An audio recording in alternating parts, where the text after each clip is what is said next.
sedang baca sekarang ni Sahih Bukhari Kitabul Iman 1. Sebelum ini sudah satu kali kita buat di sini, dan perbincangan kita berakhir rasanya pada muka surat 132. Tapi yang ada sedikit lagi muka surat 132 tu harap baca sendirilah. Dan kita akan mulakan perbincangan pada hari ini berkenaan dengan tajuk khusus yang dibuat oleh Imam Bukhari, iaitu berkenaan dengan iman, bermula daripada muka surat 133 yang Imam Bukhari buatnya 134. Sebelum kita pergi kepada perbincangan Imam Bukhari iaitu 134, kita mulakan dengan perbincangan sebagai mukaddimah, iaitu berkenaan dengan iman pada muka surat 133 ya. Di tengah tu huruf tebal disebut iman. Antara kandungan wahyu yang paling utama ialah iman. Kita telah bincangkan sebelum ini tentang kepentingan wahyu dan betapa ia merupakan sumber ilmu atau sumber maklumat yang paling meyakinkan dalam kehidupan kita di dunia ini. Antara kandungan wahyu yang terpenting ialah iman. Perlu kita ketahui dan fahami dengan betul-betul tentang iman itu. Imam Bukhari akan membincangkannya secara terperinci dan akan mengemukakan apa yang difahaminya tentang iman. Sebelum itu kita ada sedikit perbincangan tentang iman. Antara kandungan wahyu yang paling utama ialah iman. Iman yang bermaksud percaya berpunca daripada kata dasar amnun dan amanun. Amanun yang berarti aman, damai, tenteram, tenang dan seumpamanya. Dalam arti kata yang lain, iman juga bermaksud menjadikan makhluk lain, terutamanya manusia, aman, yang terhindar daripada segala sikap buruk orang yang beriman, seperti pencerobohan terhadap harta bendanya, pencabulan maruahnya, memfitnah dan menipunya, menghampa dan mengecewakannya dan sebagainya. Bila kata seseorang itu mukmin, beriman, artinya aman orang lain daripada dia dalam sudut-sudut tadi. Selamat orang lain, tenteram, tenang orang lain daripada pencerobohannya. Itu maksud iman. Dalam menjelaskan definisi iman, Nabi SAW pernah bersabda, itulah sebaik-baik definisi untuk iman, yaitu yang diberikan oleh Rasulullah SAW sendiri. Al-mu'min man aminahun nas ala amwalihim wa anfusihim. Bermaksud orang yang beriman ialah orang yang orang lain berasa aman daripadanya, sama ada terhadap harta benda atau diri mereka. Itulah maksudnya orang yang beriman, yaitu orang yang mana orang lain berasa aman terhadap dirinya, terhadap harta bendanya dan sebagainya daripada dia. Dia tidak risau. Kalau dengan orang ni dia tak risau sebab dia beriman. Kalau ada kerisauan itu bermaknanya tidak mukmin yang sebenar. Kalau mukmin yang sebenar, orang yang menghadapinya tidak akan pusing, tidak akan risau, bahkan akan berasa aman, damai, tenang, tenteram dengannya.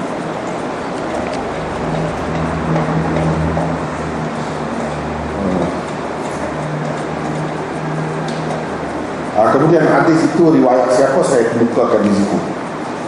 Iman tidak boleh dipisahkan daripada Islam, kerana iman menggambarkan kepercayaan dalaman seseorang, manakala Islam pula memaparkan sikap luarannya. Seperti mana iman membawa arti aman, damai, tentram, tenang dan seumpamanya, Islam juga membawa arti selamat, sejahtera, sentosa dan lain-lain. Islam dengan arti ini telah digunakan dengan jelas oleh Nabi SAW sendiri dalam hadis-hadis baginda. Lihat umpamanya surat baginda kepada Heraklius, sebagaimana termaktub di dalam kandungan hadis yang lepas, yakni hadis Kitabul Wahyi yang terakhir, yaitu aslim taslam. Ringkas saja dia tulis dalam surat itu, aslim taslam, bermaksud Islamlah kamu, nescaya kamu akan selamat. Arti Islam itu selamat, sejahtera, sentosa.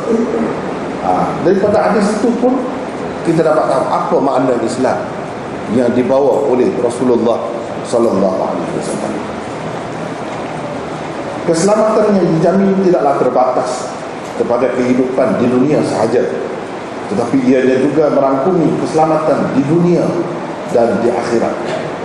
Malah jaminan keselamatan tersebut juga tidak hanya terbatas kepada penganutnya sahaja, bahkan ia juga meliputi keselamatan penganut-penganut agama yang lain.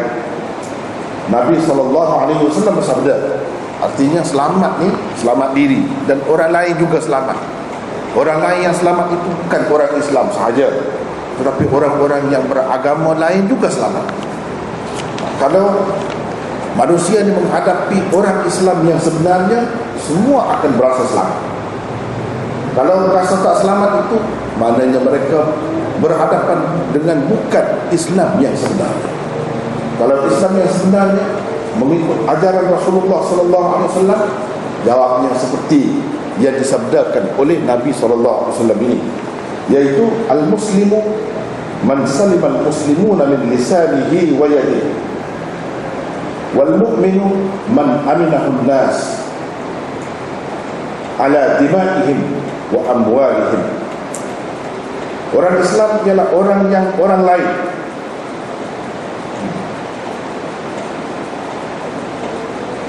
selamat daripada gangguannya. Bukan begitu ya? Ini satu kesilapan ini. Kena baiki sedikit. Al-muslimu man saliman nas. An-nas di situ, bukan al-muslimu. Memang ada yang al-muslimu itu pun ada, tapi yang dimaksudkan di sini ialah an-nas. Al-muslimu man saliman nas min lisanihi wa yadihi, wal mu'minu man aminahu nas. Sama seperti itu, an-nas. Jadi yang tadi tempat al-muslimun itu pun an-nas juga.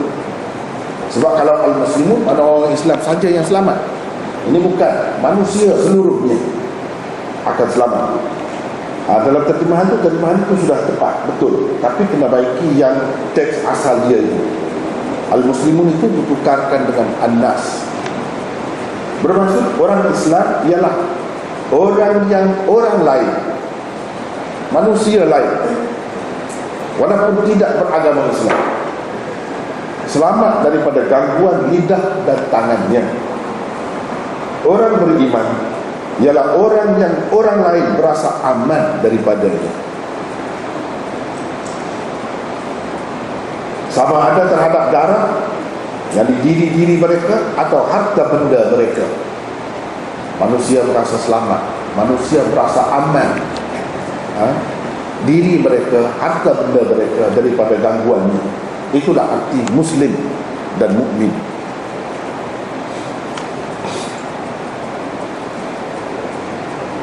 Untuk menjelaskan lagi jaminan ini, Nabi SAW telah menganjurkan umatnya agar menyebarkan salam kepada setiap orang Islam yang ditemui. Kerana maksud selamat sejahtera ke atas kamu, ini assalamualaikum, ialah jaminan keselamatan daripada gangguan pemberi salam kepada penerima.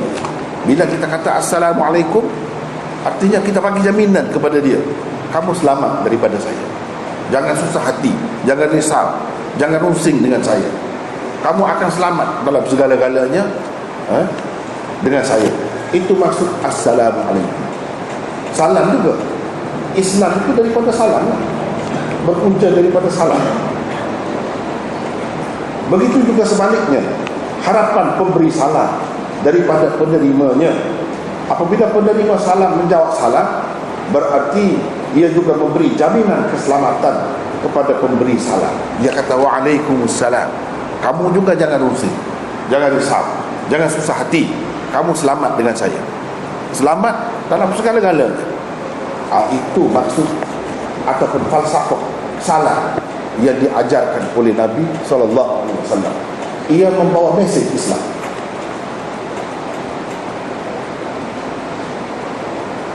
Itulah interpretasi Islam yang sebenarnya, yaitu jaminan keselamatan luaran secara khusus. Sementara makna iman pula ialah kedamaian dan ketenteraman jiwa. Makna damai dan tenteram jiwa, aman diri sendiri dan aman perasaan orang lain. Itu lebih berkait kepada sifat dalam. Islam pula lebih berkait dengan sifat luaran atau jaminan luar. Dengan adanya kedua-dua ini sempurnalah kehidupan manusia itu. Barulah kita masuk kepada perbincangan Imam Bukhari sendiri. Imam Bukhari buat tajuk ini di bawah Kitabul Iman. Ini bab yang pertamanya, iaitu Babul Iman. Qaulun Nabi sallallahu alaihi wasallam, buniyal Islam ala khamsin, wa huwa qaulun wa fi'lun wa yazidu wa yanqus. Qala Allah Ta'ala, liyazdadu imanan ma'a imanihim wa zidnahum huda wa yazidu Allahu alladhina ihtadaw huda walladhina ihtadaw zadahum huda wa atahum taqwahum. Wa qawluhu wa yazdada alladhina amanu imana. Wa qawluhu ayyukum zadathu hadhihi imana fa amma alladhina amanu fazadathum imana. Wa qawluhu jalla dhikruhu fakhshawhum fazadahum imana. Wa qawluhu ta'ala wa ma zadahum illa imanan wa taslima. Wal hubbu fillah wal bughdu fillah min al iman. Wa kataba Umar bin Abdul Aziz ila Adi bin Adi, inna lil iman fara'idha wa syara'i'a wa hududan wa sunanan, faman istakmalaha istakmala al iman wa man lam yastakmilha lam yastakmil al iman. Fa in a'ish fasaubayyinuha lakum hatta ta'malu biha wa in amut fama ana ala suhbatikum biharis. Wa qala Ibrahim alaihi salatu wassalam, walakin liyatma'inna qalbi. Wa qala Mu'adh bin Jabal, ijlis bina nu'min sa'atan. Wa qala Ibn Mas'ud, al-yaqin al-iman kullu. Wa qala Ibn Umar, la yablughu al-'abdu haqiqata at-taqwa hatta yada'a ma haka fi as-sadr. Wa qala Mujahid, syara'a lakum min ad-din awsaynaka ya Muhammad wa iyyahu dinan wahida. Wa qala Ibn Abbas, syir'atan wa minhaja, syir'atan wa minhaja, sabilan wa sunnatan, du'aukum imanukum, liqawlihi azza wa jalla, qul ma ya'ba'u bikum rabbi lawla du'aukum. Wa ma'na ad-du'a fil lughah al-iman. Itu tajuk bab yang dibuat oleh Imam Bukhari, dan kandungan tajuk babnya panjang, belum sampai lagi kepada hadis yang pertama di bawah babul iman ini. Ini dipanggil tajuk bab yang dibuat oleh Imam Bukhari. Di bawah tajuk bab itu ada kalanya ringkas saja tajuk bab itu, ada kalanya diisikan tajuk itu dengan keterangan-keterangan daripada Al-Quran dan juga macam-macam lagi pendapat Nabi-Nabi, orang-orang soleh. Itu yang diisikan di bawah sesuatu tajuk bab macam tajuk bab ini. Tajuk babnya babul iman, itu saja. Qaulun Nabi sallallahu alaihi wasallam buniyal Islam ala khamsin, itu perbincangan kandungan tajuk bab yang begitu panjang. Baik, kita tengok terjemahannya dahulu. Bab 1, bab iman. Sabda Nabi sallallahu alaihi wasallam, Islam itu terbina di atas 5 asas. Ia, yakni iman, adalah ucapan dan perbuatan. Ia boleh bertambah dan berkurang. Allah Subhanahu wa taala berfirman, bermaksud supaya bertambah keimanan mereka di samping keimanan yang telah sedia ada pada mereka. Itu rujukannya surah apa-apa saya sebutkan di situ. Tengok lagi. Kami tambah kepada mereka petunjuk, dan Allah menambahkan lagi hidayah kepada mereka yang telah mendapat hidayah. Bagi orang-orang yang telah mendapat hidayah, akan ditambahnya lagi hidayah dan diberikan kepada mereka ketakwaan, dan supaya bertambah keimanan bagi mereka yang telah beriman. Siapakah di antara kamu yang bertambah imannya dengan turunnya surah ini? Kerana bagi orang-orang yang beriman, surah ini menambahkan lagi imannya. Golongan munafik berkata, takutlah kepada pasukan tentera kufar Quraisy. Sesungguhnya kata-kata itu semakin menambahkan lagi iman mereka. Tidaklah menambahkan kepada mereka melainkan keimanan dan penyerahan. Kasih kepada Allah kerana Allah, kasih kerana Allah, dan benci kerana Allah adalah sebahagian daripada iman. Umar bin Abdul Aziz pernah menulis surat kepada Adi bin Adi, di mana beliau telah menyatakan bahawa di dalam iman terkandung banyak kewajipan, peraturan, ketetapan, dan perkara-perkara sunat. Sesiapa yang menyempurnakannya, berarti dia telah menyempurnakan iman. Dan sesiapa yang tidak menyempurnakannya, berarti dia mengurangi iman itu. Jika saya masih hidup, saya akan terangkan kepadamu tentang perkara-perkara tersebut supaya kamu dapat beramal dengannya. Tetapi jika saya mati, tidaklah ingin sangat saya bersamamu, yakni di dunia ini. Nabi Ibrahim alaihissalam berkata, akan tetapi supaya tenang hatiku. Mu'adz bin Jabal berkata kepada Aswad bin Bilal, duduklah bersama kami sejenak untuk kita beriman, yakni menyegarkan iman. Kata Ibnu Mas'ud, keyakinan itu adalah iman kesemuanya. Ibnu Umar berkata, seseorang itu tidak akan sampai kepada hakikat takwa selagi dia tidak meninggalkan perkara yang diragui hati sanubarinya. Mujahid berkata, ketika mentafsirkan firman Allah, dia telah memberikan kepada kamu agama yang juga telah diberikannya kepada Nuh. Maksudnya ialah kami telah berikan kepada kamu, wahai Muhammad, dan kepadanya, yakni Nuh, agama yang sama.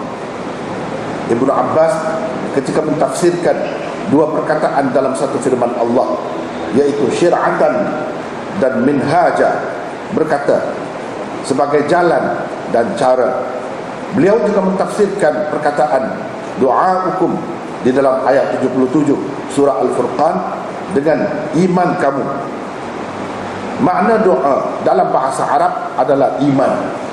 Itu ada tu ringkas-ringkas itu tak terbaiki ya. Tulisan ringkas itu dengan dan lain-lain lagi, itu tak terbaiki ringkas. Itulah terjemahan kepada tajuk bab, tajuk yang dibuat oleh Imam Bukhari sebagai pembuka bab-bab di bawah perbincangan tentang iman. Kemudian kalau sekali kita baca, bayangkan sekali kita baca ni terjemahan ni, kalau baca terjemahan saja tak sampai ke mana, kita tak faham kenapa maksud. Terlalu rumit. Apa maksudnya? Dengan sebab itu perlu ada penjelasan untuk memahami Bukhari sebagai kitab yang sangat istimewa dan kitab yang dianggap oleh ulama-ulama hadis sendiri pun kitab hadis yang paling susah, paling rumit. Jadi perlu sekali adanya penjelasan dan perbincangan tentang apa yang terkandung di dalamnya, terutamanya untuk memahami tajuk-tajuk yang dibuat oleh Imam Bukhari. Tajuk-tajuknya sangat penting kita fahami dengan baik, sebab disitulah terkandungnya segala ilmu pengetahuan, kebijaksanaan dan fiqh Imam Bukhari. Bahkan kadang-kadang kalau kita tengok kan, dia nak bincang benda lain, dia sebut benda lain. Kepada orang-orang yang tidak belajar, yang benci kepada tokoh-tokoh Ahlus Sunnah wal Jamaah, termasuk Imam Bukhari, mereka kata Imam Bukhari nyanyuk. Sampai dia kata nyanyuk. Sebab apa? Tengok, Kitabul Iman, nak bincang pasal iman, tiba-tiba mula-mula sekali dia bawa sabda Nabi SAW, Islam itu diasaskan di atas 5 perkara. Islam pula. Kenapa dia tidak cerita pasal iman, sedangkan tajuk ni iman? Dia bawa dalilnya Islam. Apakah ada kena-mengena tu? Betul, memang iman itu suatu perkara yang penting, tetapi sepatutnya dibawalah sabda Nabi berkait dengan iman. Ini tentang Islam. Nampak berbeza dengan tajuk. Sekali tengok memang begitulah nampaknya. Cara Bukhari begitu. Apa maksudnya? Kenapa dia buat begitu? Sengaja dia buat. Dengan sebab itu perlu ada perbincangan tentang tajuk-tajuk yang dibuat oleh Imam Bukhari. Ada saya buat nota 87, nota ke-87. Padahal ini baru nota yang pertama dalam nota ni, sebab kita mengambil kira nota yang sebelum ni. Ini sambungan kepada nota sebelum ini, iaitu bab wahyu dahulu. Ini sudah jadi nota 87. Maknanya nota di dalam Kitabul Wahyi sampai 86. Itu kena tengoklah nota yang lepas. Ini sebagai sambungan. Dalam membuka perbahasan tentang iman, Imam Bukhari memulakannya dengan sebuah hadis Nabi SAW yang sangat masyhur tentang rukun Islam. Padahal beliau sedang membicarakan suatu perbahasan di bawah tajuk Kitabul Iman dan Babul Iman. Beliau sepatutnya mengemukakan hadis yang membicarakan tentang iman, bukannya tentang Islam.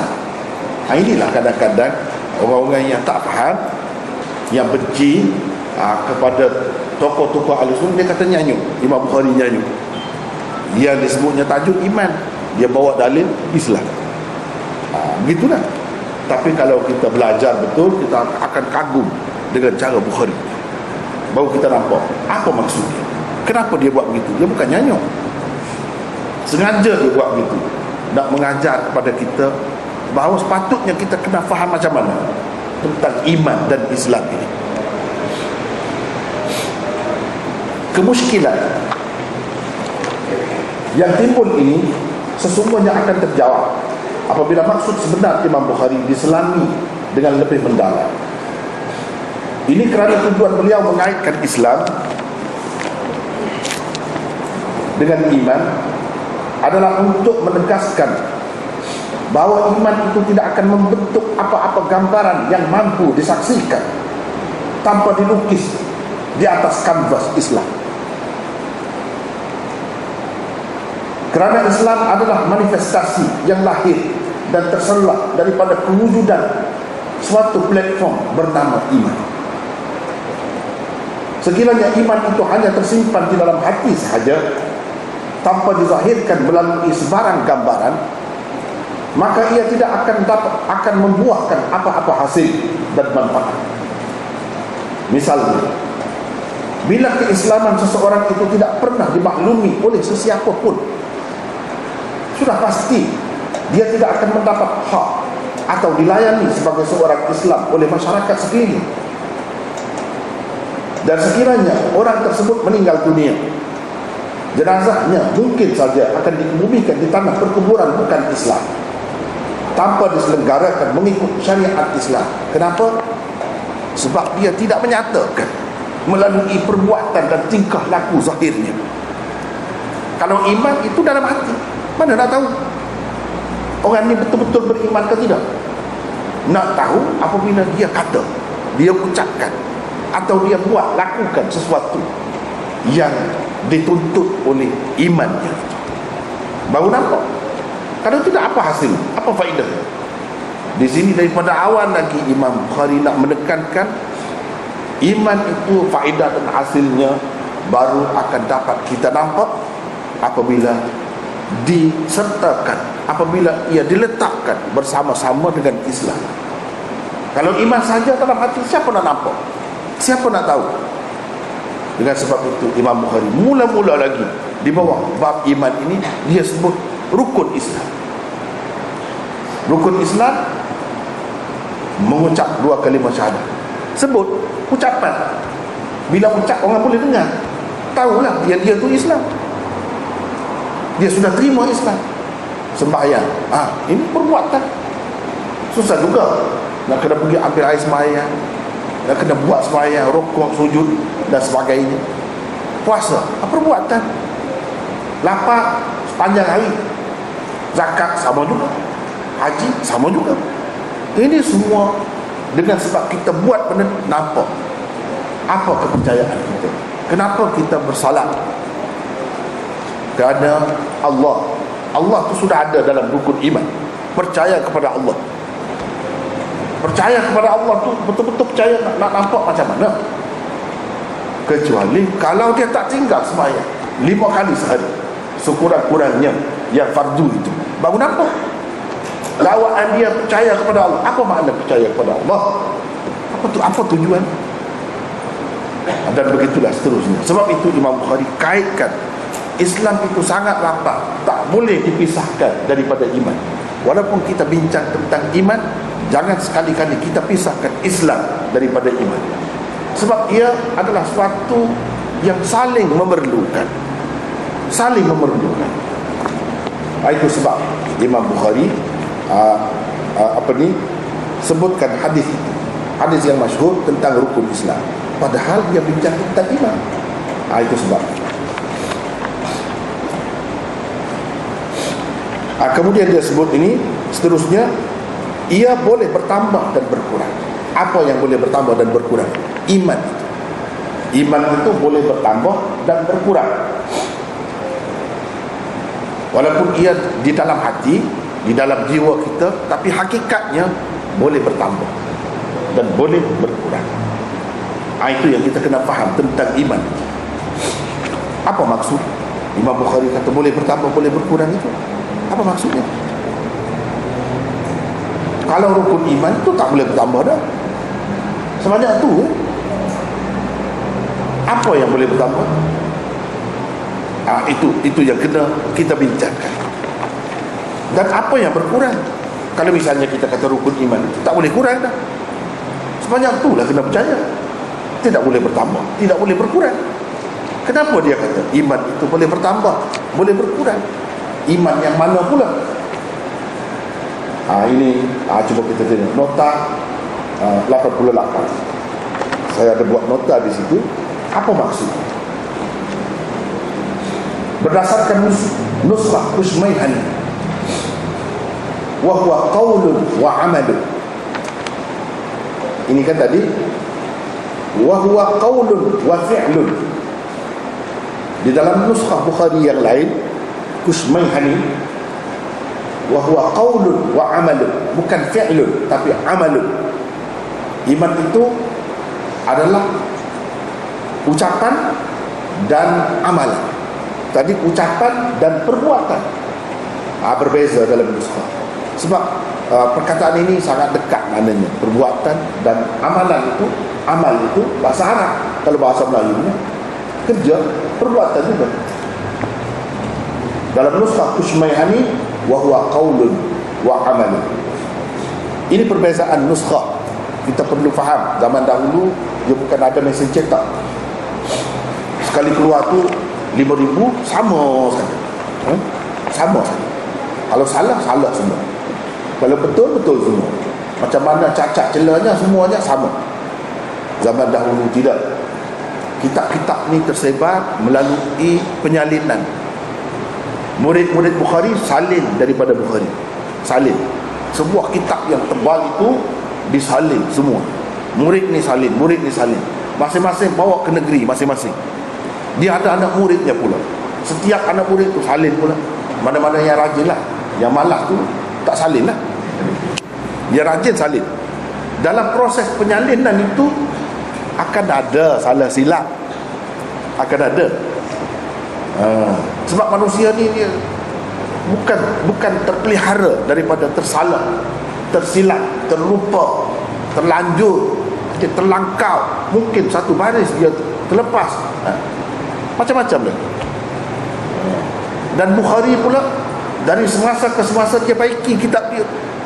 Selepas dia siap tulis tu, lama lagi dia hidup. Dan dia mengajar kitab itu.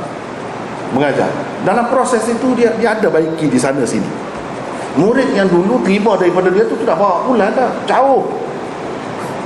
Jauh. Bukan macam sekarang ni senang nak bumbu, nak tanya ada perubahan ke tidak edisi baru.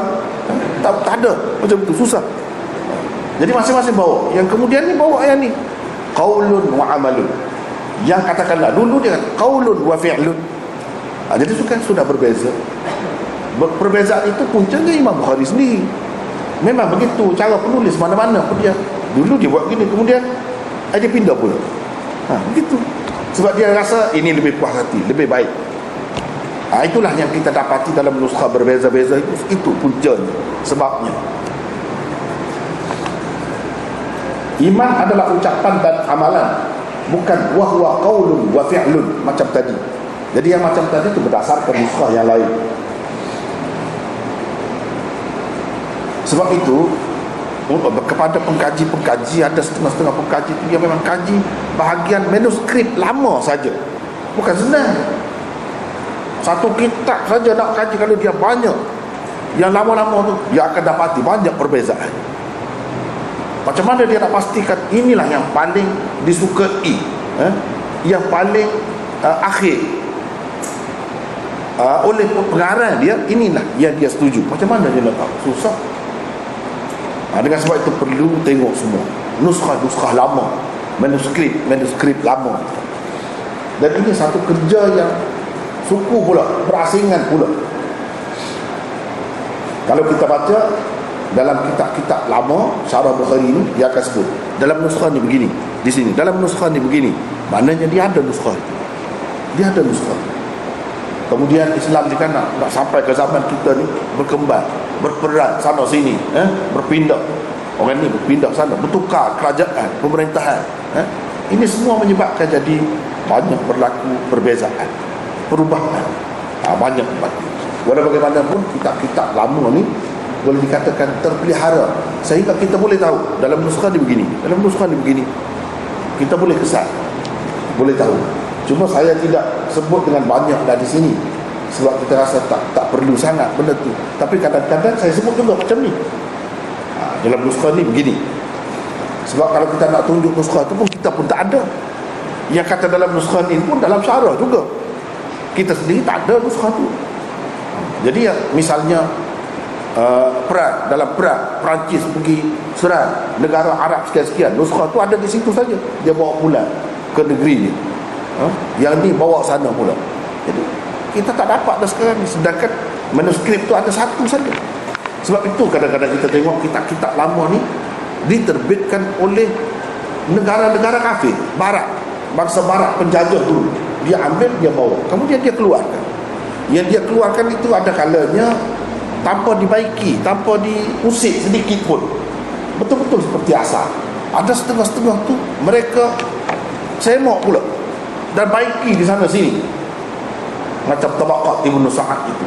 Setelah sekian lama tak ada di negara Islam, baru dikeluarkan di barat, kemudiannya ditashihkan oleh padri-padri, sekian ramai padri-padri.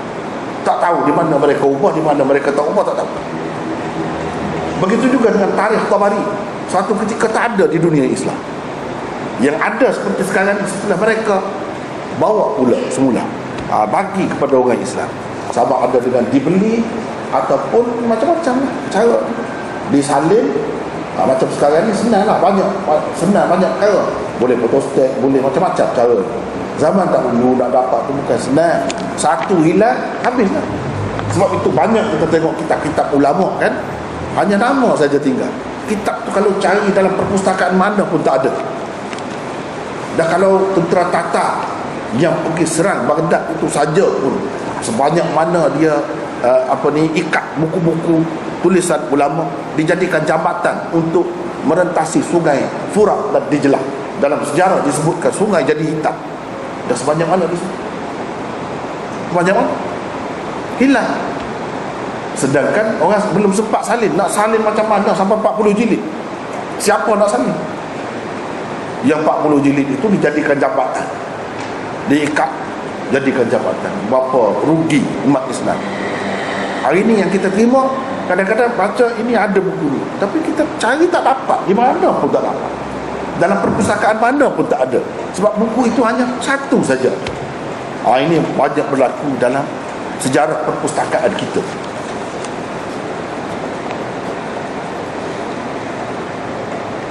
Menurut Hafiz Ibn Hajar, ia adalah lafaz hadis yang dhaif. Al-iman qaulun wa amalun. Ini lafaz hadis yang dhaif. Iman seseorang itu tidak boleh tidak, haruslah dizahirkan melalui ucapan dan perbuatan. Kerana iman tidak akan membawa sebarang arti tanpa perbuatan atau amalan. Justru iman tanpa amalan bagaikan pokok yang tidak berbuah.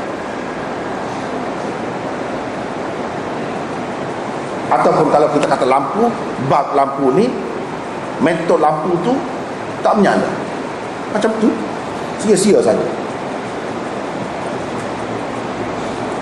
Dan iman yang bertapak di dasar hati lazimnya akan diterjemahkan ke dalam ucapan dan amalan.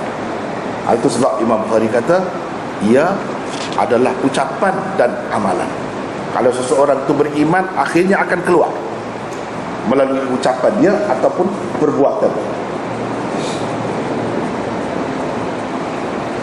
Kerana dorongan iman yang sejati mempunyai gema dan daya yang terlalu kuat untuk dibendung di dalam dada setiap pemiliknya, dia tidak akan dapat duduk senyap. Macam orang jatuh cinta lah kepada seseorang, gila sangat, dia tak akan duduk diam. Akhirnya orang tahu juga, sama ada dia cerita ke, dia cakap ke, ataupun dia buat sesuatu tindakan. Begitu sifat manusia. Dan ini adalah suatu yang natural sebenarnya, suatu yang natural. Berlaku macam ni adalah suatu yang biasa, suatu yang biasa, suatu yang tabi'i, sifat tabi'i iman. Kerana dorongan iman, baik. Begitu jugalah lumrahnya dengan apa jua perasaan yang terpendam di dalam hati setiap insan.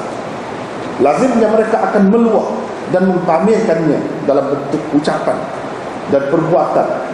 Ucapan serta amalan yang mencermin dan membuktikan keimanan seseorang, itulah yang dinamakan Islam. Itulah Islam. Rupa zahir, apa yang terkandung di dalam hati, apa yang dipercayai, diyakini hati, itulah Islam. Dan dia tidak akan berada di dalam hati saja, iman ini. Bila dia ada, dia akan keluar dalam bentuk ucapan. Itulah Islam. Bila dia puas hati, Allah itu, Rasul itu, hari kemudian dan sebagainya, dia akan nyatakan. Itulah dia akan terima. Asyhadu an la ilaha illallah wa asyhadu anna Muhammadar Rasulullah. Dia akan terima. Dan lepas itu, satu demi satu, apa yang dituntut oleh Islam yang mencerminkan tuntutan iman itu akan dilakukannya sepanjang hayatnya, seperti mana kita dapat lihat dalam kehidupan seseorang Muslim. Itu jelas.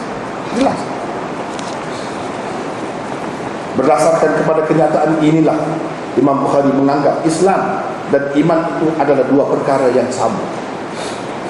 Iman dan Islam adalah dua perkara yang mutaradif, yang sama maknanya. Seperti ayah dengan bapa lah, sama, macam itu. Kerana apakah nilainya keislaman seseorang yang tidak disertakannya dengan keimanan? Keimanan seseorang juga tidak akan mendatangkan apa-apa faedah tanpa pengaplikasian keislamannya.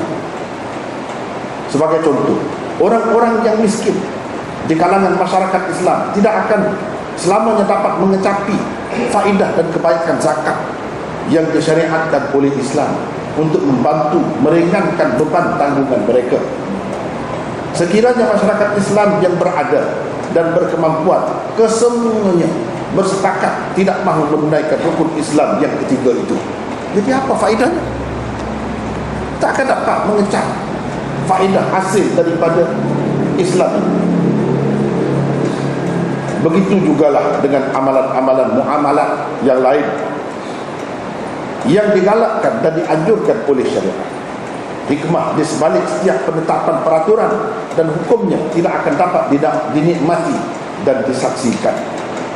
Oleh itu, Islam dan iman adalah dua perkara yang tidak boleh diasingkan, kerana kedua-duanya saling menterjemah dan mencerminkan satu sama lain.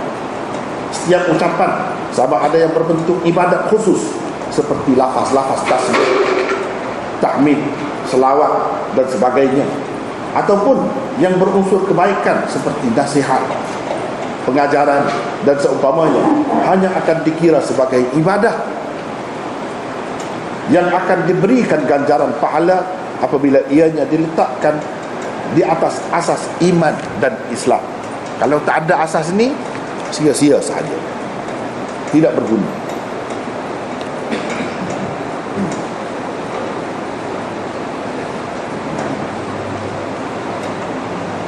Ungkapan di atas juga berarti iman hanya akan dapat diterjemahkan apabila orang-orang yang beriman mengaplikasikannya dalam bentuk ucapan dan perbuatan, baru ada arti. Kerana seseorang yang beriman akan sentiasa memastikan setiap ucapan dan perbuatannya tidak akan tergelincir daripada garis panduan yang ditetapkan oleh Islam. Begitulah keadaannya. Tetapi apa yang disebutkan oleh Imam Bukhari ini, Imam Bukhari tak kata, cuba tengok, perhati dengan betul-betul cara Imam Bukhari, seorang muhaddis agung. Iman itu adalah ucapan dan perbuatan. Boleh dengar ya? Saya rasa suara ni tak ada ya.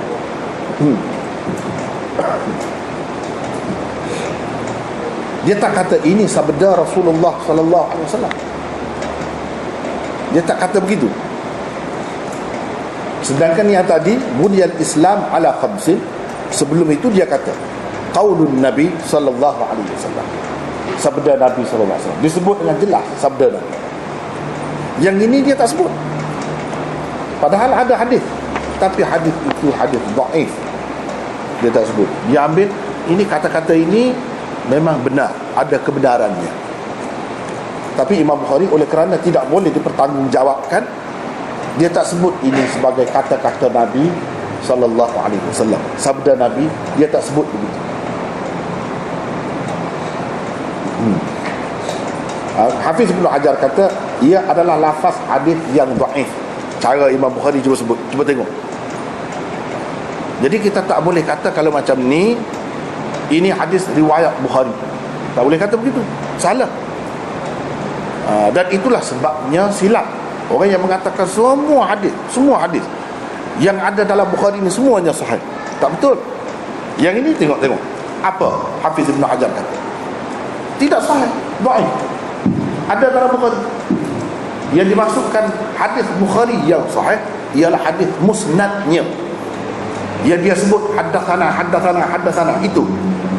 itulah yang tinggi kedudukannya. Tetapi yang macam ni yang dia sebut dalam tajuk bab, ada banyak di antaranya yang tidak sahih pun. Itu tak boleh kita buat dalil sebagai hadis Bukhari, tak boleh. Yang itu tak boleh.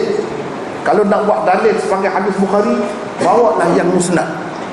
Itu sebenarnya yang maksud ulama kata hadis yang tinggi kesahihannya, tahap kesahihannya, syaratnya ketat. Itu maksudnya yang musnad, bukan yang macam ini.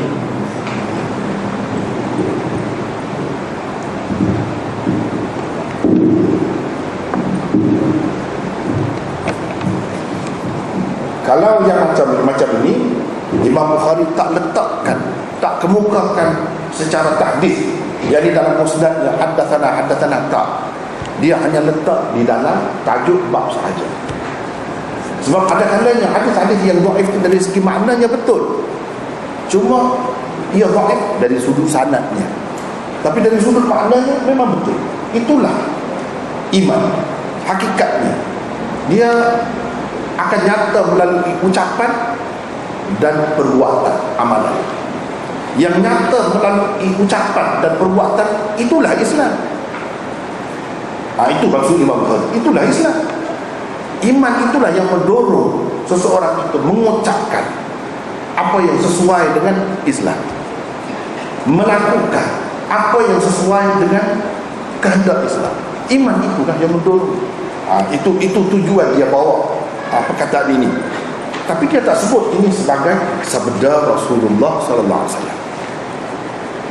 Setengah-setengah orang kita kena berhati-hati juga. Kadang-kadang dia kata ini riwayat Bukhari, padahal yang macam ni itu tidak bertanggungjawab. Bukan begitu. Padahal orang tengok-tengok ini tidak sahih, macam mana dia kata riwayat Bukhari. Memang riwayat Bukhari, tetapi dalam tajuk dia bukan riwayat ini nama macam ni. Ini disebut ta'liq. Ta'liq itu bukan dimaksudkan sebagai riwayat Bukhari yang dikatakan tinggi oleh para ulama.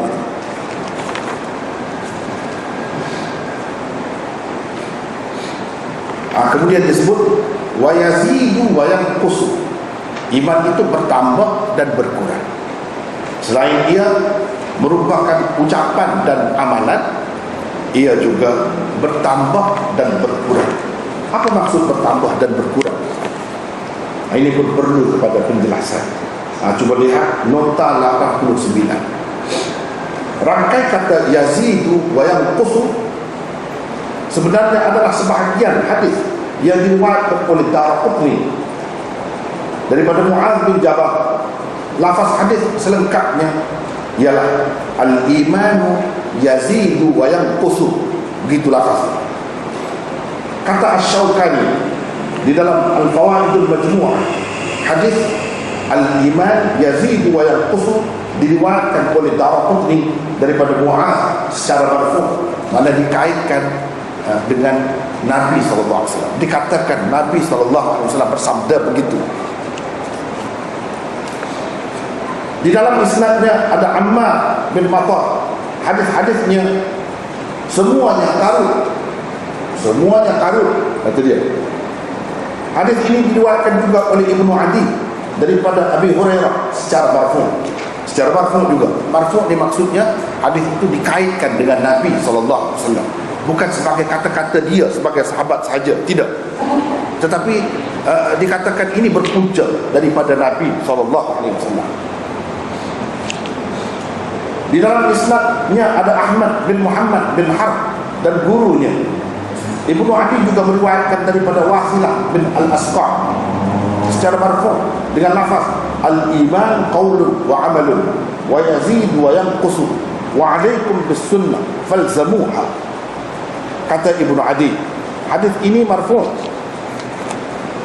Punca penyakitnya ialah ma'ruf al-khayyat. Mana hadis ini juga tidak sahih, kerana dalam sanadnya ada perawi yang bernama Ma'ruf bin Khayyat.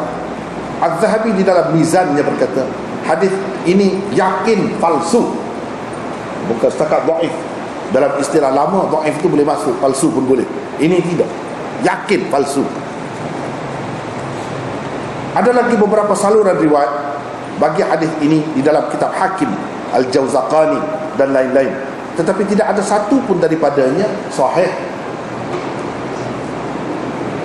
Hadis ini juga diriwayatkan secara mauquf oleh Ahmad, Abu Dawud dan Ibnu Majah daripada Abi Hurairah, Ibnu Abbas dan Abi Darda. Secara mauquf ni artinya riwayat ini terhenti setakat sahabat sahaja.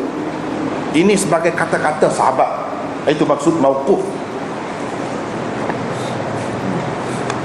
Tetapi semuanya dhaif juga.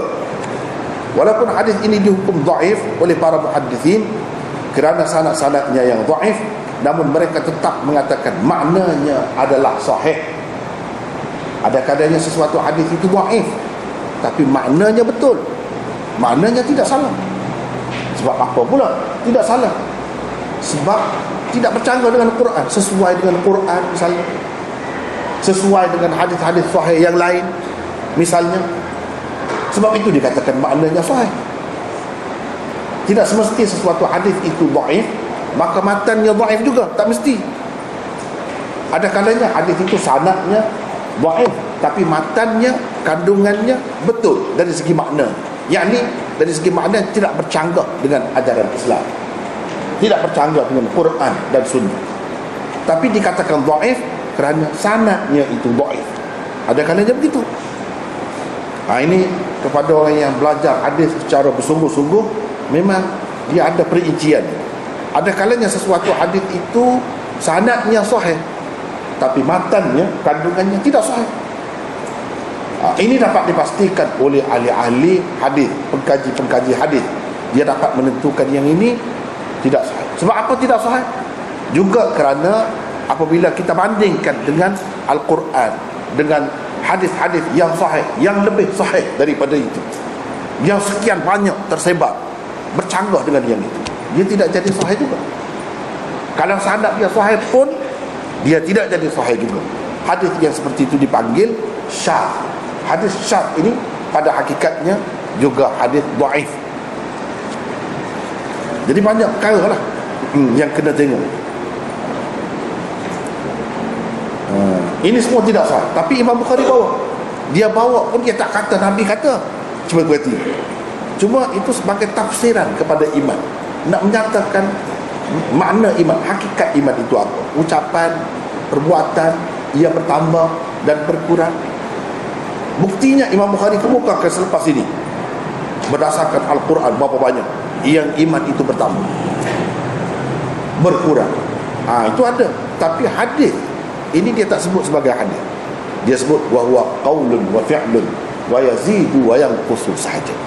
Tetapi kepada pengkaji hadis, bila dia kaji, dia tengok ya ada pun yang dikatakan sebagai hadis, tetapi dalam kitab yang tidak masyhur seperti kitab Al-Kamil Ibnu Adi. Kitab itu memang khusus dibuat oleh pengarangnya untuk mengumpulkan hadis-hadis dhaif, hadis-hadis palsu, kemudian bincangkan hadis itu. Jadi kita tak boleh merujuk kepada kitab-kitab macam ni. Kalau orang biasa tak boleh. Kepada ahli dia boleh lah. Kepada ahli dia memang boleh. Sebab dia tahu dari segi sanadnya, periwayatannya, kaedahnya dia tahu. Dengan sebab itu dia tak apa, pergi. Tapi kalau orang biasa tak boleh. Macam kita kata doktor lah, kalau yang mahir itu penyakit macam mana pun dia boleh pergi rapat. Bahkan dia boleh berubah. Kalau semua tak pergi, macam mana orang sakit? Kesianlah dia mati saja gitu. Tapi orang biasa tak boleh pergi. Sebab dia tidak ada persediaan, dia tidak tahu nak menghadapi penyakit ni macam mana kena pergi. Apa persiapan kalau perlu ambil ubat apa, dia tak tahu. Macam itulah juga sikap ulama-ulama hadis ini.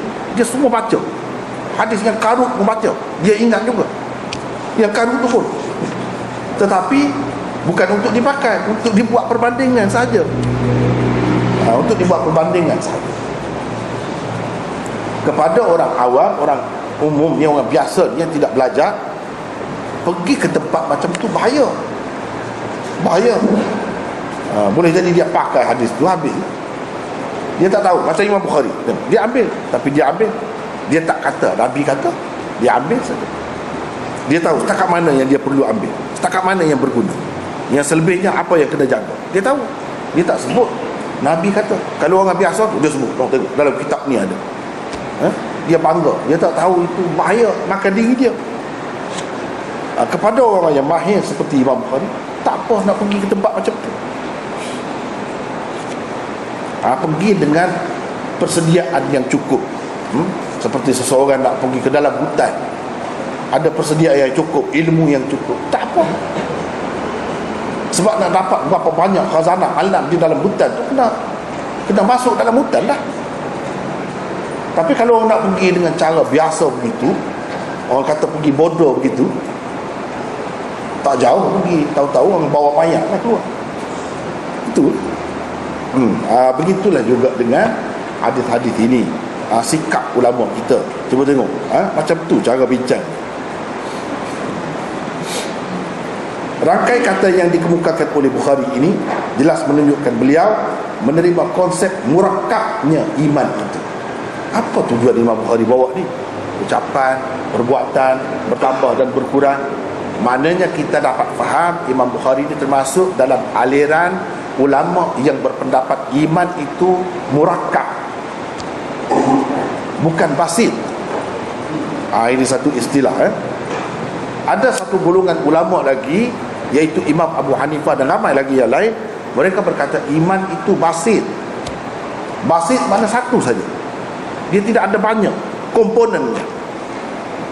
Mengikut Imam Bukhari, iman itu ada banyak komponennya, bukan satu saja. Itu murakkab, maksudnya murakkab. Jadi kita dapat lihat Imam Bukhari ini seperti jumhur ulama dalam masalah ni menganggap iman itu adalah suatu yang murakkab. Apa makna murakkab? Iman itu bukan sekadar percaya dalam hati saja, tetapi kena ucapkan dengan lidah dan lakukan dengan anggota. Itu maksud iman. Jadi komponennya ada 3. Itu iman. Tetapi bagi Imam Abu Hanifah, iman itu satu saja hakikatnya, iaitu percaya dalam hati, walaupun tak buat, walaupun tak kata pun, tapi hakikat iman itu sudah ada. Sudah ada. Cuma kaifiatnya berbeza. Kaifiat itu berbeza. Itu dikatakan basit. Dikatakan basit. Jadi satu saja. Berapa banyak dalam hadis-hadis disebutkan, yaitu kalau seseorang itu dia kata mengucap la ilaha illallah, dia mati masuk dulu.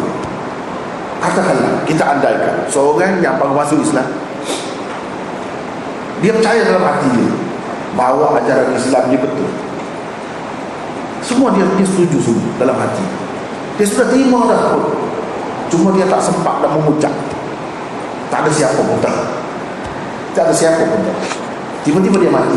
Macam mana? Macam mana? Adakah dia kafir di sisi Allah atau sudah Islam? Sudah beriman. Mengikut Imam Abu Hanifah, dia Islam. Dia beriman dah. Hati dia, Allah tahu, walaupun manusia tak tahu. Macam mana dengan orang bisu? Dia takkan boleh mengucap. Tapi kalau dia sudah ada yakin dalam hati, percaya, sudah beriman. Jadi yang luar itu sebagai penyempurna sahaja, bukan yang membentuk hakikat iman. Hakikat iman satu saja katanya. Yang lain, ucapan dan perbuatan itu adalah sebagai penyempurna iman, bukan yang membentuk hakikat iman. Dengan arti kalau tak ada perbuatan itu, tak ada iman, bukan begitu. Cuma kita tengok mengikut Ahlussunnah wal Jamaah kan, kalau seseorang itu percaya, dia percaya sembahyang itu wajib, fardu. Tapi kalau dia tak buat sepanjang hayat, dia tidak beriman. Beriman, tapi iman dia sempurna? Tak sempurna. Sebab apa? Sebab tak ada amalan. Hakikat sudah ada. Hakikat sudah ada. Dia dikatakan beriman juga. Kita tak boleh kata dia kafir walaupun dia tak sembahyang sepanjang hayat dia. Tak boleh. Sebab dia sudah percaya. Itu perbezaan pendapat ulama. Dari segi perbezaan ni, hakikatnya sebenarnya sama saja. Walaupun Imam Abu Hanifah dia kata hakikat iman itu percaya dalam hati, bukan berarti dia kata segala amalan ini tak perlu, kita boleh buat apa saja maksiat. Bukan dia kata begitu. Dia tak kata begitu. Ada satu lagi golongan yang mendakwa Islam, iaitu golongan Murji'ah. Dia kata iman itu iaitu percaya dalam hati, terima Islam ini sebagai benar, itu saja. Lepas tu segala tuntutan ajaran Islam pun tak buat pun tak apa. Dan segala maksiat kalau kita buat pun tak terjejas iman itu, tak masuk neraka dengan sebab buat maksiat. Itu salah. Ulama ahli sunnah macam Imam Abu Hanifah yang kata iman itu basit, dia tak kata begitu. Dia kata kena beramal. Kalau tak sembahyang, kena masuk neraka lah, walaupun Islam. Masalakakum fi saqar, qalu lam nakum minal musallin. Kenapa kamu masuk dalam neraka saqar? Jawab dia, kerana kami tidak bersembahyang. Bukan kami tidak Islam juga, kami tidak bersembahyang. Maknanya kerana tidak bersembahyang boleh masuk neraka. Jadi tak benar apa yang dikatakan oleh golongan Murji'ah itu. bahawa iman hanya yang ada dalam hati saja. Tak ada ahli sunnah mana-mana pun yang kata iman itu basit ke atau murakkab, yang tidak menganggap amalan dan ucapan itu penting dalam kehidupan manusia. Tak ada macam itu. Cuma perbezaan dari segi tadi, Imam Bukhari dia kata iman itu murakkab. Murakkab artinya sangat penting, sehingga boleh dikatakan macam tak ada iman itu kalau tak ada ucapan, kalau tak ada amalan. Sebab tak ada hasil, tak ada gunanya kalau ada iman macam itu. Sebab itu dia kata tak boleh dipisahkan. Itulah yang dimaksudkan dengan murakkab. Murakkab itu terbentuk daripada beberapa juzuk. Itu maksud murakkab. Juzuknya percaya dalam hati satu, mengucapkan dengan lidah dua, dan melakukan dengan anggota badan itu tiga. Ini juzuk iman. Sebab itu dikatakan murakkab.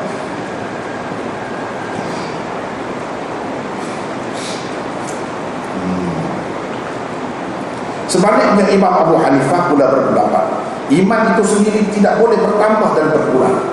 Yang dia kata tak boleh bertambah dan berkurang ini macam tadi, rukun iman boleh bertambah, tak akan tambah sama kiamat. Boleh kurang rukun iman daripada 6, tak boleh juga. Itulah maksud saya kata tak boleh bertambah, tak boleh berkurang tu Imam Abu Hanifah kata. Tapi dari segi kesan percaya sebanyak itu juga. Tapi kenapa yang ini percaya di 6 rukunnya, tapi dia tak berani sampai nak habis harta benda dia kerana Islam, nak mati kerana Islam, tak berani. Tapi yang seorang lagi percaya yang itu juga, tapi dia sanggup mati kerana Islam, dia sanggup bersusah payah kerana Islam. Itulah yang dikatakan kaifiat iman, yang boleh bertambah dan boleh berkurang. Kaifiatnya boleh, hakikatnya tak boleh. Hakikat itu maksudnya apa yang diimani itu tetap sama. Seorang Nabi percaya rukun iman 6 juga, malaikat pun 6 juga, manusia pun 6 juga, tak ada beza. Cuma yang berbeza kaifiat, keadaan itu, keadaan dia berbeza-beza. Dari segi hakikatnya sama.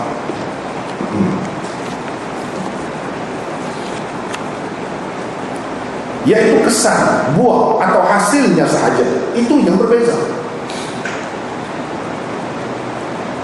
Kerana kuantiti mu'man bihi, jadi apa yang wajib diimani, sebagaimana yang tersebut di dalam rukun iman misalnya, tidak boleh dipindah lagi. Contohnya, setiap orang yang beriman tentulah tidak akan menolak percayaan tentang berlakunya hari kiamat.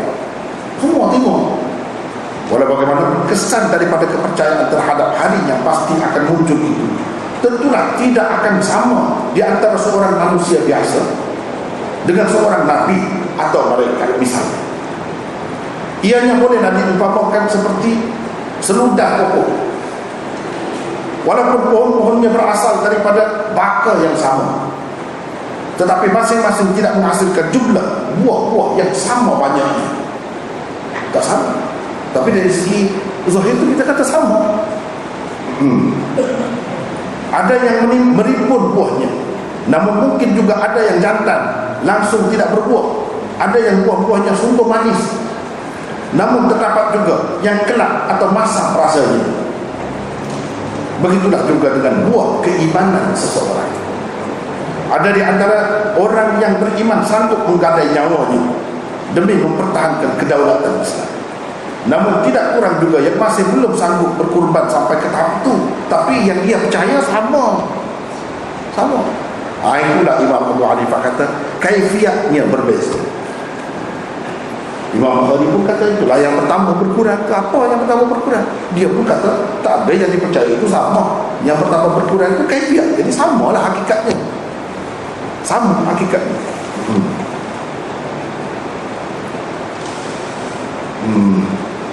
Mungkin sekali melarikan diri dari medan perjuangan. Jadi menurut Imam Abu Hanifah, pokok iman tetap tidak akan berkurang, juzuk-juzuk atau bahagian-bahagian pokok iman tak akan kurang dan tak akan bertambah. Hakikat yang boleh berkurang adalah hasil atau kaifiatnya sahaja. Namun Imam Bukhari dan barisan ulama yang sependapat dengannya mengatakan iman itu sendiri boleh bertambah dan berkurang. Iman itu sendiri boleh bertambah dan berkurang. Keadaannya bergantung kepada amalan seseorang. Kalau dia beramal kebajikan, melakukan amalan ketaatan, bertambah, iman itu sendiri bertambah. Kalau dia melakukan maksiat, jadi berkurang. Apa yang berkurang? Iman itu sendiri berkurang.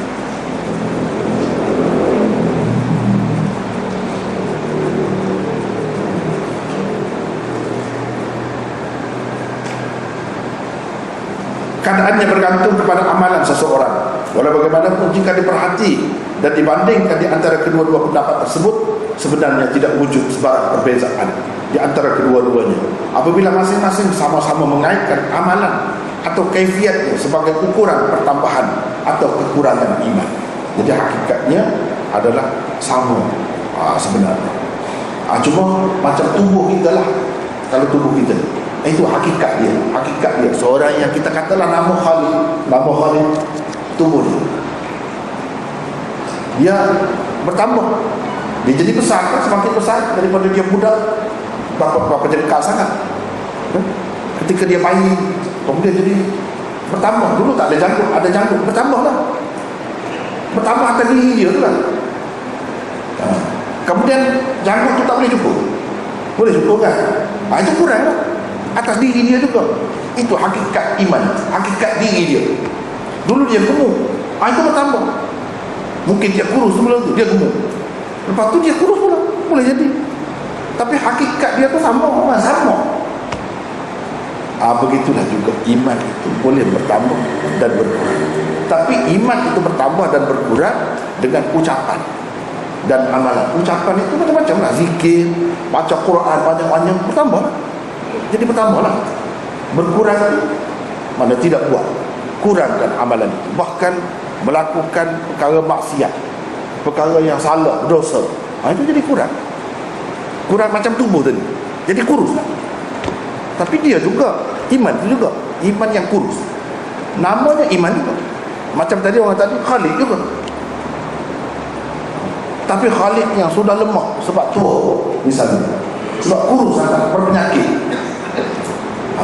sebab dia berpenyakit, boleh jadi, boleh berlaku begitu semua itu kepada iman kita. Kemudian qala Allah Ta'ala, Allah Subhanahu Wa Ta'ala berfirman, apa dia kata,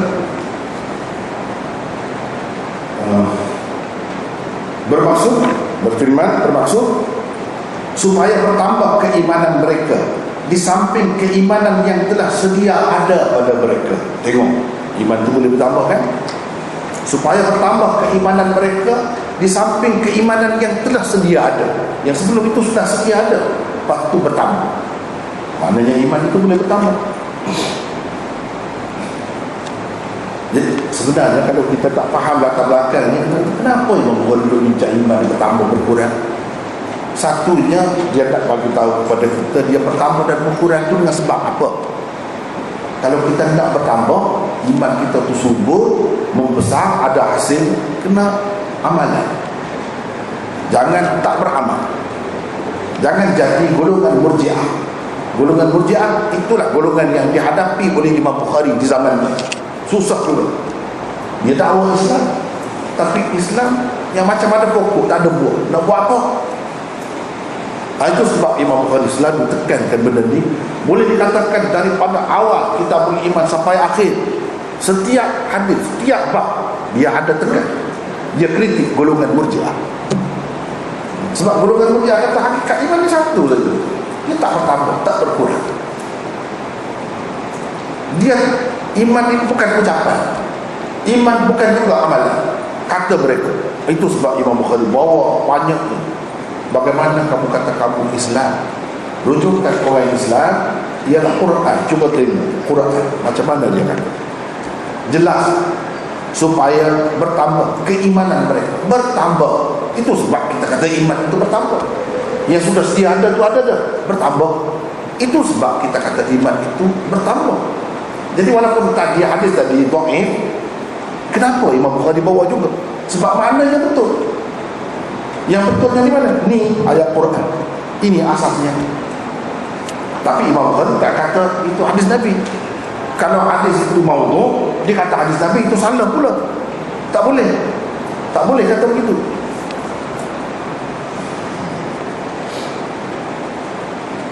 Ada seterusnya ayat-ayat itu. Di situ ada nota, saya buat nota 90 ayat-ayat yang dipaparkan oleh Imam Bukhari di atas, dengan jelas menyatakan bahawa iman itu boleh bertambah dan berkurang. Itulah dalil ayat Al-Quran. Orang yang percaya kepada kitab Allah, termasuk dalam rukun iman, dia kena percayalah apa yang terkandung dalam Quran. Apa Quran kata tentang iman, boleh bertambah ke tidak? Jadi jawabnya boleh. Sebab itulah kita kena percaya iman itu bertambah, boleh bertambah dan berkurang. Namun seperti mana telah penulis jelaskan tadi, konsep pertambahan dan kekurangannya berbeza di antara pandangan beliau dengan pandangan Imam Abu Hanifah. Walaupun apabila dicermati, perbezaan yang timbul hanyalah dari sudut kaidah dan pendekatan teknikal sahaja. Itu sebenarnya perbezaan. Kita tak boleh kata beza sama, bahkan yang ini salah. Kita kena tahu ya, sebab sekarang ini Imam Bukhari nak kritik golongan Murji'ah. Dan termasuk dalam sejarah, Imam Abu Hanifah dan pengikut-pengikutnya juga dipanggil Murji'ah. Adakah Murji'ah yang sesat, yang salah? Jawabnya tidak. Sebab sekali imam nampak macam super. Dalam kitab Firaq, misalnya Al-Milal wal Nihal, Syahrastani dan lain-lain, disebutkan ini Murji'ah Ahlus Sunnah wal Jamaah, bukan Murji'ah yang sesat. Bahkan Murji'ah ini sama juga dengan yang lain-lain, Ahlus Sunnah yang lain. Walaupun berbeza, ia tetap Ahlus Sunnah wal Jamaah. Betul, perbezaan itu dari segi teknikal sahaja sebenarnya. Tambahan pula tujuan Imam Bukhari membawakan ayat-ayat yang membuktikan pasang surut iman ini adalah untuk mengkritik dakwaan golongan Murji'ah yang berpendapat iman tidak terjejas dengan apa jua amalan sekalipun. Bagi mereka, setiap orang Islam tetap akan dimasukkan ke dalam surga walaupun tanpa melakukan sebarang amalan ketaatan, dan sepanjang hidupnya ia bergelumang dengan apa jua amalan maksiat sekalipun. Fahaman sebegini sebenarnya tidak jauh bezanya dengan fahaman orang-orang Yahudi yang selesa dengan keyahudiannya apabila Al-Quran merakamkan kata-kata mereka begini. Ini tak betul, tak betul. Murji'ah ni walaupun dia dakwa dia Islam, tapi kalau kita perhatikan ini macam ada unsur Yahudi. Dia rasa puas hati dia dengan Islam dia. Jadi bila Islam buat apa pun tak apa, tak masuk neraka. Buat apa pun Allah tetap suka, tetap redha dengan ini. Satu salah, kesilapan yang besar. Sebabnya berapa banyak dalam hadis sebut orang Islam masuk neraka. Kalau tak ada kesan apa-apa dengan perbuatan itu, dengan amalan itu, kenapa dia masuk neraka? Maka sepatutnya orang Islam menjadi contoh, menjadi ikutan. Dia tak melakukan perkara-perkara yang salah, perkara-perkara dosa itu. Kalau tidak, apa bezanya orang Islam dengan bukan Islam? Apa beza? Dalam ayat ini disebutkan Allah menggambarkan macam mana sikap Yahudi yang tidak baik itu. Dzalika bi annahum qalu la tamassana an-nar illa ayyaman ma'dudat wa gharrahum fi dinihim ma kanu yaftarun. Bermaksud yang demikian ialah disebabkan mereka mendakwa dengan berkata, kami tidak sekali-kali akan disentuh oleh api neraka, melainkan beberapa hari sahaja yang boleh dihitung. Mereka sebenarnya telah diperdayakan dalam agama mereka oleh dakwaan-dakwaan dusta yang telah mereka ada-adakan. Ini semua diada-adakan oleh manusia sendiri untuk menyedapkan hatinya, menyedapkan hatinya. Kita buat macam mana pun tak masuk neraka. Paling-paling tinggi kalau nak masuk pun 2 hari misalnya, tak apa, kita buat sebanyak mana jenayah yang kita nak buat, dosa sebanyak mana kita nak buat, tak apa. Jadi senang hati, sedap hati dia begitu. Orang Islam tidak. Kalau dalam Quran ini dia kata kepada Yahudi, maknanya dia nak ajar orang Islam jangan bersikap macam itulah. Bukan saja dia benci kepada bangsa Yahudi. Yahudi bukan bangsa, agama yang terpeso. Bani Israel dia tidak benci. Bani Israel bangsa tidak boleh dibenci mana-mana, hamba Allah semuanya. Sebab itu disebut Yahudi, bukan Bani Israel. Sikap Yahudi itu tidak sepatutnya ada pada orang Islam. Orang Islam kena sedar kalau dia buat dosa, setengah-setengah dosa itu boleh membawa mereka ke neraka. Maknanya amalan itu menjejaskan iman seseorang. Imannya tidak dapat menyelamatkannya daripada neraka. Tak dapat, masuk juga. Kalau dia pakai riba, minum, arak dan sebagainya, dosa-dosa besar itu, dia akan kena. Berapa banyak dalam hadis disebutkan kerana melakukan perkara seperti itu masuk neraka. Jadi orang Islam, itu ajaran yang benar. Tapi Yahudi telah pesongkan ajaran itu. Dia kata kalau Yahudi saja selesai. Kalau paling-paling nak masuk dalam neraka pun beberapa hari, 2-3 hari. Jadi kita tak risau.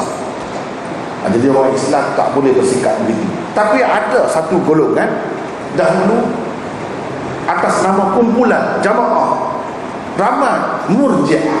Mereka ni kata buat apa macam Yahudi. Tak kisah nak bunuh orang, nak menganiayai sesiapa, tak kisah. Kita yang beriman ini ada keistimewaan.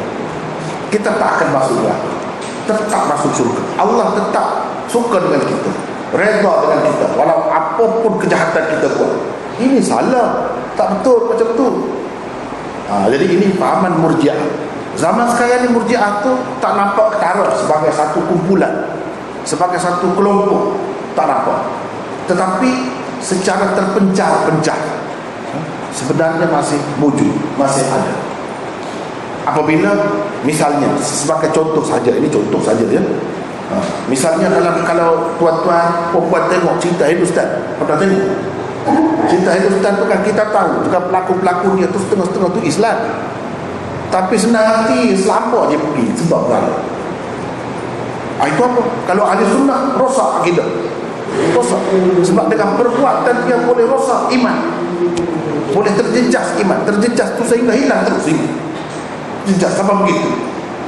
Tengok dia ucap main-main saja, ucap nama berhala, minta perlindungan dengan Sri Rama, Sri Krishna, apa. Padahal itu manusia berkahwin, hidup, ada keturunan. Mudah saja. Ini adalah unsur-unsur Murji'ah, bukan ahli sunnah. Ahli sunnah tak boleh main-main, berlakon saja pun tak boleh. Kalau berkait dengan akidah tak boleh. Kita pura-pura buat jadi Fir'aun. Sekarang ni orang buat cerita Nabi Musa, ada yang jadi Fir'aun pun ada.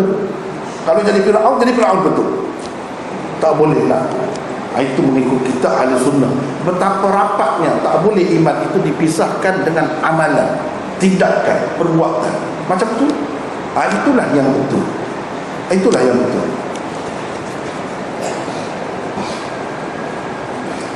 Bagi mereka dengan hanya menjadi bangsa Yahudi sahaja sudah memadai untuk mereka terlepas daripada siksaan Tuhan.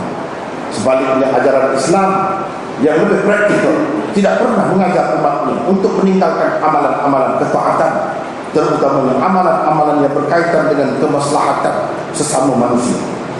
Fahaman golongan Murji'ah yang memandang remeh terhadap penghayatan amalan-amalan ketaatan dan sikap menjauhkan diri daripada amalan kemaksiatan ini adalah terpesong jauh daripada ajaran Islam yang suci. Kerana menurut ulama ahli sunnah wal jamaah, setengah amalan sebagai contohnya melakonkan watak orang kafir dengan melakukan aksi menyembah berhala boleh menyebabkan iman seseorang terbatal. Sampai begitu sekali terjejasnya, terbatal. Melalui ayat-ayat di atas juga Imam Bukhari menganggap maksud perkataan Islam, petunjuk, takwa, kebajikan dan seumpamanya adalah sama pada hakikatnya. Sama. Kesemuanya haruslah bertunjangkan iman. Menurut beliau lagi, kesemua perkataan tadi boleh dimaksudkan dengan iman. Jadi maksud ayat kami tambah kepada mereka petunjuk, adalah sama maknanya dengan kami tambahkan kepada mereka iman. Itu Imam Bukhari nak buktikan itulah. Petunjuk, takwa apa ni semua dia ada kaitan dengan iman. Kalau kita kata bertambah takwa, sama juga dengan kita kata bertambah iman.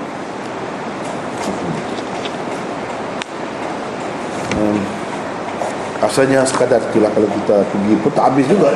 Tak habis juga. Tajuk yang Imam Bukhari buat ni panjang. Yang disebut di bawah tajuk bab ini sangat panjang. Kita hanya sekadar itulah untuk petang ini. InsyaAllah pada kali yang lain kita tambah, sambung lagi. Wallah.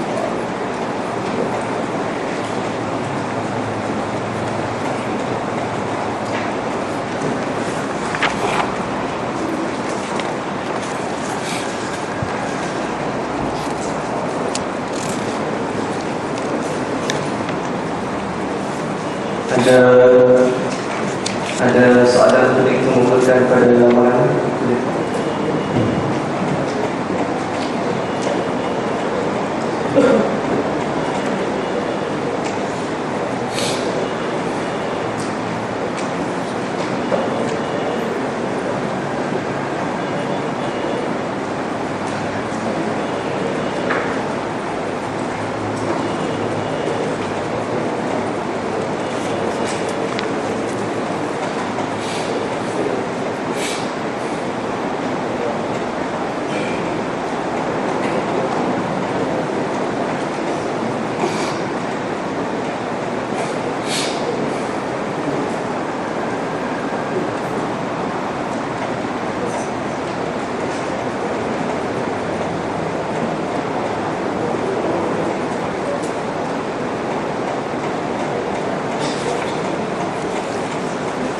Ya, di sini ada 2-3 soalan.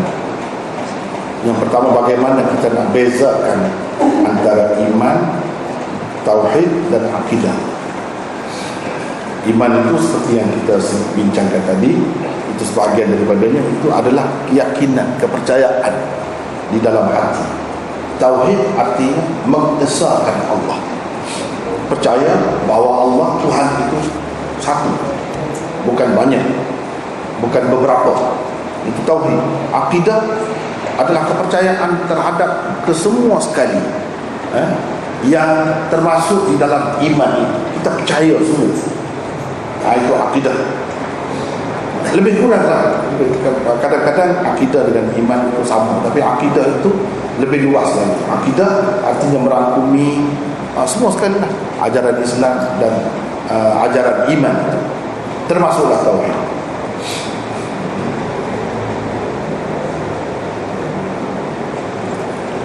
Yang kedua, apa nasihat kepada orang bukan Islam yang percaya kepada Islam tetapi belum bersedia memeluk Islam, mungkin kerana pengaruh agama asal atau lain-lain faktor? Dia begini, masalah agama ni kan susah sebenarnya, bukan senang. Karena tukar-tukar agama ni bukan senang. Kalau orang yang sanggup tukar itu, dia ada satu kelebihan, satu keberanian yang luar biasa. Itulah sebabnya Nabi SAW menyebutkan bahawa orang yang bukan Islam ni, kalau dia sudah agama dia ada dulu, kemudian dia memeluk agama Islam, dia dapat 2 pahala lebih daripada orang lain. Jadi ulama-ulama mengatakan pahala lebih itu macam mana? 2 kali ganda. Dari segi kalau orang lain sembahyang dapat 10 misalnya pahala, dia dapat 20. Jadi walaupun dia Islam tu lewat, dengan sebab gandaan pahala saja dia dapat lebih juga. Kemudian dosa-dosa, apa saja dosa yang dia buat sebelum itu, gugur semua, tidak dikira. Sebab itulah dalam hadis ada disebutkan al-Islam yahdimu ma qabla. Islam itu merobohkan segala keburukan atau kejahatan yang dilakukan oleh seseorang itu sebelum dia Islam. Jadi dia kena mulakan hidup baru, mulakan hidup baru. Tapi sebenarnya nak tukar agama ini bukan senang ya. Dari segi pengaruh agama asal dan lain-lain faktor memang tidak dinafikan.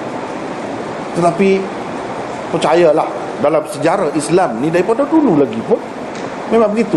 Apabila seseorang itu faham Islam itu yang sebenarnya, dia tak akan dapat duduk Kalau betul-betul ajaran Islam itu difahami dan dia tahu ini ajaran Islam, sebagai seorang manusia biasa yang adil, ada sifat fitrah semula jadinya masih suci, dia akan terima Islam lambat banget saja, tapi akhirnya dia akan terima Islam juga.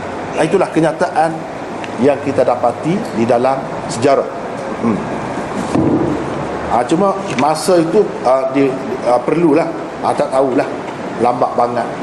Kepada sikap kita orang Islam, kita kena mendoakan supaya Allah bagi hidayah kepada orang yang hidup sezaman dengan kita misalnya. Itu tugas kita. Kemudian orang yang bukan Islam itu dia kena kaji terus. Saya percaya sebenarnya kalau dia kaji terus, kaji betul, dia tak akan nampak agama lain selain daripada Islam yang terbaik. Sebab Islam menjaga kepentingan manusia semua sekali, semua sudut. Bukan tentang akhirat saja, tapi dunia juga dia jaga. Itulah lebih kurangnya. Soalan seterusnya, hadis sesungguhnya Allah dialah yang menetapkan harga itu, dialah Allah yang melapangkan, dialah yang menyempitkan, dan seterusnya. Ini hadis Abu Dawud. Berkenaan ketetapan harga barang daripada Allah, mohon respon Maulana terhadap hadis ini. Adakah mengingkari kenaikan harga barang menjejaskan keimanan terhadap Allah? Itu soalannya. Memang hadis itu betul, hadis itu sahih. Disebutkan innallaha huwal musa'ir. Al-musa'ir maknanya menentukan harga. Ini dari segi bebas, dari segi terbukanya. Maknanya hadis ini nak mengajar kita jangan kita mengubah keadaan asal harga barang yang bebas itu. Misalnya kalau buah banyak, buah durian misalnya, bila banyak dengan sendirinya dia akan jadi murah. Dia akan jadi murah bila banyak. Jangan kita sekat, jangan kita ubah keadaan itu. Banyak kita sembunyikan atau kita musnahkan untuk menjaga harga, supaya harga itu jadi tetap mahal. Itu silap. Ini hadis ini maksudnya jangan kita buat jangan kita ubah keadaan itu. Dia ada kalanya buah itu tidak menjadi musim sedikit dengan sendiri jadi mahal. Itu maksud Allah menetapkan harga itu. Menetapkan harga itu maksudnya. Bukan artinya yang orang buat sengaja buat itu, yang dia buat jadi mahal, itu Allah juga tak ada kena mengena tu. Tak ada kena mengena. Itu boleh kita kata perbuatan manusia. Macam-macam cara dia sorok barang untuk nak jaga harga. Dia musnahkan, rosakkan barang itu untuk nak jaga harga. Itu tak masuk, itu jenayah. Yang ini maksudnya yang Allah buat berkait secara langsung dengan Allah. Nak membanyakkan hasil tanaman, itu kerja Allah. Itulah maksudnya dia yang menetapkan harga. Kita bebaskan, biarkan keadaan sekeliling berlaku secara tabi'i. Jangan kita usik. Itu maksud Allah yang menentukan harga. Adapun kalau manusia yang merosakkan keadaan tadi sehingga harga jadi mahal apa semua tu, itu tak ada kena mengena dengan hadis ini. Dan kalau dibantah, kalau kita tak setuju, bukan bermakna kita tidak percaya kepada sifat Allah ini. Bukan. Bukan begitu ya.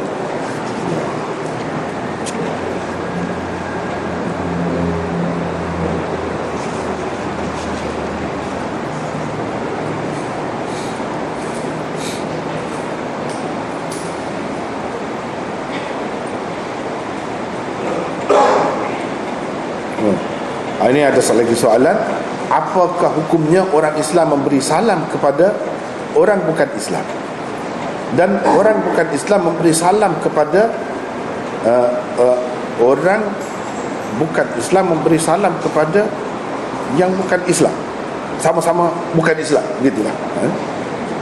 Jika orang Islam menjawab, macam mana? Itu soalan.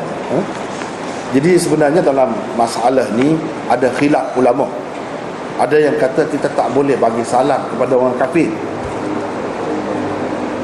dan kalau orang kafir bagi salam kita tak boleh jawab. Ada yang kata begitu. Ada yang kata boleh, saya lebih setuju boleh. Cuma yang jadi tak boleh tu begini, yang sebab kata tak boleh tu. Sebab boleh jadi dia terasa hati dengan kita, tersinggung perasaan dia bila kita bagi salam kepada orang yang tak mahu Islam. Dia tak kenal Islam, dia tak suka. Jadi macam kita ni nak menarik dia, kita mendoakan dia tu biar masuk Islam, dia tak suka. Jadi itu satu macam mengganggu perasaan orang. Itu sebab tidak dibenarkan. Selain daripada itu, dia tak percaya pun kepada Allah. Jadi untuk apa kita berikan keistimewaan itu? Assalam itu nama Tuhan. Bila dia percaya kepada Tuhan itu assalam, dia tak percaya pun. Kalau kita bagi salam kepada dia, dia boleh jadi naik marah. Jadi ini menimbulkan kekecohan dalam masyarakat. Itu sebab tidak dibenarkan. Tapi kalau sebagai doa, kita doa dan dia pun tak apa salahnya? Memang kita boleh doakan untuk orang kafir dapat hidayah. Mudah-mudahan dia dapat pertolongan Allah. Assalam itu yang maha sejahtera, maha selamat itu. Mudah-mudahan Allah bagi dia selamat. Bila dia selamat, dia terima Islam. Itu tidak salah. Apalagi kalau dia sendiri kata begitu. Tapi kata pun tak ada arti, sebab dia tidak bertunjangkan iman dan akidah. Dia pun tak percaya pun kepada assalam itu. Jadi kalau dia kata assalamualaikum, itu macam gurauan saja, main-main, macam berlakon, tidak ada hasil. Dia nak menjadi, Allah SWT terima apabila kita dengan penuh perasaan kita, dengan penuh keyakinan dia, kita minta dengan dia bagi keselamatan kepada orang yang kita bagi salam, baru ada arti. Kalau tidak, macam gurauan saja, tidak wajib, sebab dia tak percaya pun kepada assalam itu. Tapi kalau sebagai doa, memang Nabi SAW doa supaya orang kafir masuk Islam. Memang kalau orang yang bukan Islam itu selamat dia dari segi dunia dan akhirat pun tak selamat. Jadi kita minta Tuhan selamatkan dia. Secara tidak langsung kita minta dia Islam. Kalau dia tidak tersinggung dengan ucapan kita, apa salah? Yang sebenarnya dilarang itu takut dia tersinggung perasaan, takut menimbulkan kekecohan. Kalau tidak jadi masalah. Sebab memang Islam itu nak bawa keamanan, keselamatan dan kesejahteraan kepada semua manusia. Tidak salah dari segi maknanya. Wallahu a'lam.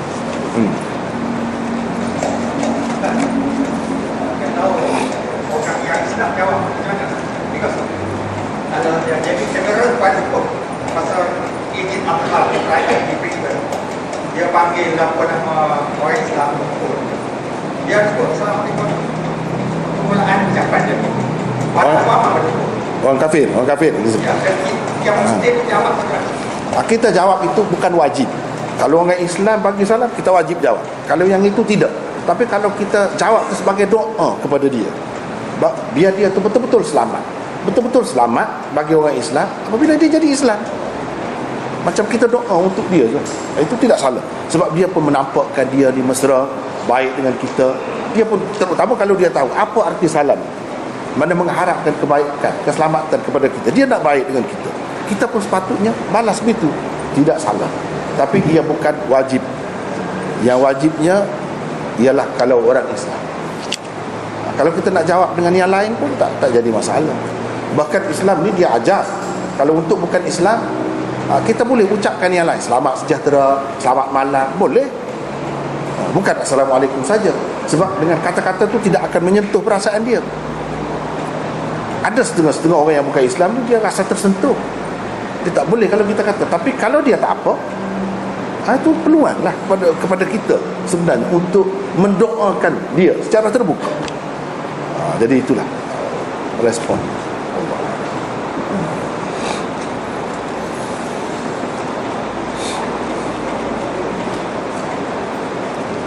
Ada lagi nak dibincangkan?